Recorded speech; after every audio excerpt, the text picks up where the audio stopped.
Fala galera do Khan Academy, então estamos aqui já no 6º vídeo dentro da série sobre curvatura de uma função. Mais especificamente aqui estamos sempre tratando de funções vetoriais, beleza? Só para lembrar. Então já que estamos tão avançados, vamos voltar um pouco e ver em que patamar dos estudos nós nos encontramos. Estávamos no vídeo passado analisando essa fórmula aqui, tá?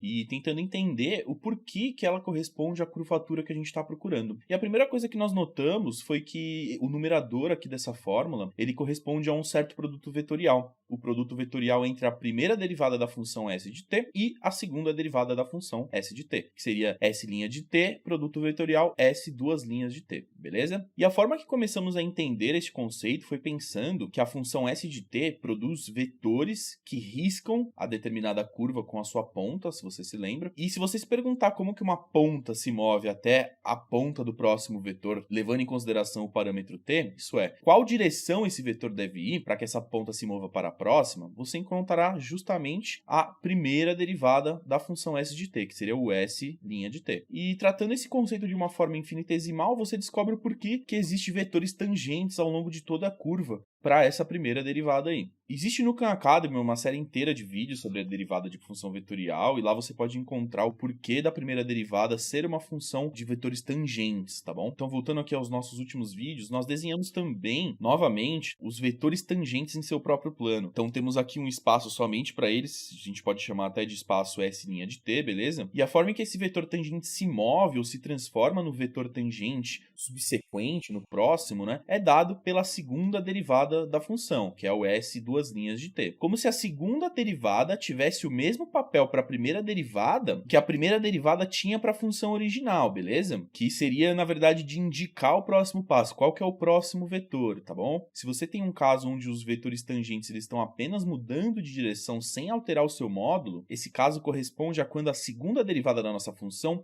é um vetor perpendicular ao vetor produzido pela primeira derivada, beleza? Então aqui a gente consegue sintetizar bem o porquê o numerador daquela forma um tanto quanto complexa que a gente apresentou, ele representa sim a nossa curvatura, em parte, né? Mas aqui a gente tem uma pegadinha. Se você olhar essa fórmula proposta, você vai ver que a gente está calculando a curvatura a partir de uma derivada em relação a s, e não em relação a t minúsculo. Já que para curvatura, não importa como você parametrizou essa curva, se retornarmos o exemplo lá dos primeiros vídeos, se o carro está na estrada, não importa a velocidade em que esse carro está viajando, a curvatura vai ser a mesma, ou seja, a curvatura, ela independe da parametrização que você utilizou na sua função original, tá bom? E vendo esse produto vetorial aqui, nós vemos que isso é um problema, já que a depender da parametrização da nossa função, você também vai mudar tamanho, ou seja, os módulos dos vetores de primeira e segunda derivada. Então vamos imaginar que você esteja viajando através dessa curva s de t aqui com o dobro da velocidade, ou seja, 2 vezes mais rápido, né? Por conta disso, o seu vetor tangente, ou seja, o seu vetor de primeira derivada, ele seria o dobro.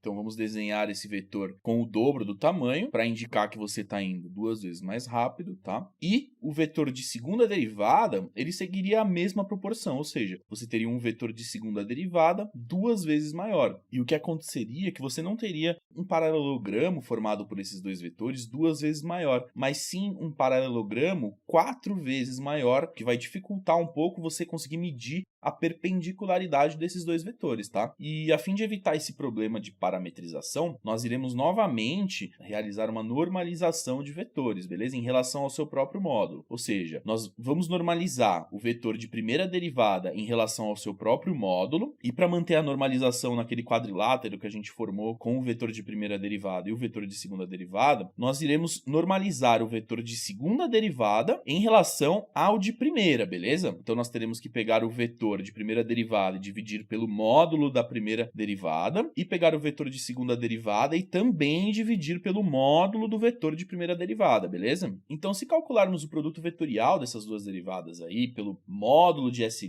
nós teremos um resultado mais preciso em relação à perpendicularidade desses vetores. E uma outra coisa que acontece é que esse produto vetorial é justamente o vetor dt maiúsculo por dt minúsculo, beleza? Que nós comentamos lá no terceiro vídeo da série. E se lembrarmos da fórmula apresentada nesse aí vídeo, a gente vai lembrar também que a gente precisa novamente tirar o módulo desse vetor. Então nós teremos que dividir de novo o produto vetorial pelo módulo de s' de t, beleza? E nesse caso, esse resultado aí final, que vai ser o próprio resultado da curvatura, tá? Nós podemos escrever essa fórmula novamente de uma forma melhor. Já que vemos este módulo 3 vezes na fórmula, nós vamos realizar uma simplificação, pondo ele no denominador de novo e pondo ao cubo, beleza? E no denominador a gente ainda tem S' e S de 2 linhas, beleza? E você pode pensar nessa fórmula aqui como apenas mais uma fórmula, tá? Até porque aqui nós já vimos 4 fórmulas para a curvatura, né? 4 jeitos de definir a curvatura de forma matemática. Então, se voltarmos à fórmula mais complicada que nós apresentamos alguns vídeos atrás, fica mais fácil de entender que essa é apenas uma forma mais mastigada da nossa fórmula original, já que esse componente aqui de baixo, na verdade, é o módulo da função vetor tangente